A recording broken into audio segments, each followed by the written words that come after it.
করে যা এসে বললো যে বাইরে কিছু কেনাকাটার আছে, আমার সাথে যাতাম। বললাম ঠিক আছে চলো যাওয়াই যাক। করে এই তো রেডি হয়ে নিলাম। আসলে ঠিক আছে চলো যাওয়াই যাক, বাইরে থেকে ঘুরে এলে মনটা ভালো লাগবে।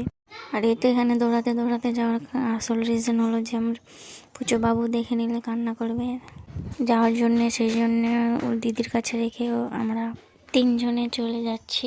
তাকে যদি নিয়ে যাওয়া হয় তো তার যা জিদ, তার সামনে যা পড়বে তাই তাকে কিনে দিতে হবে। পরে তো আমার ননদের পছন্দের জিনিস সামনে পড়ে গেল। তারপরে সে মালা, কানের দুল দেখছিল। আর সত্যি কথা বলতে আমরা 3 জনে কোনোদিনও একা একা কোথাও যাইনি, বলতে গেলে এটা ফার্স্ট টাইম। আজকে রাস্তায় কোনো জাম ছিল না, ফাঁকাই ছিল। ফাঁকার জন্য ভালো লাগছিল। 3 জনে গল্প করতে করতে চলে গেলাম বোরখা দেখার জন্য দরবেশ পাড়া বোরখা হাউসে। এই তো তারপর আমরা বোরখা দেখার জন্য ভেতরে ঢুকে পড়লাম। ওরা দেখছিল বোরখা, আমি দেখছিলাম হিজাব ওড়নাগুলো। দাম জিজ্ঞেস করলো, তারপর নাকি ওকে ভালো লাগলো না, ওর পছন্দ হলো না। ভেতরটা একটু ভিডিও করে নিচ্ছিলাম।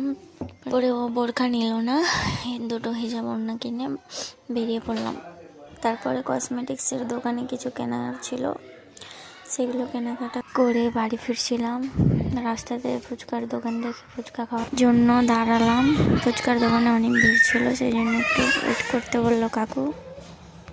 ফাইনালি আমরা ফুচকা খেলাম, খাওয়া দাওয়া করে ফিরছি বাড়ি।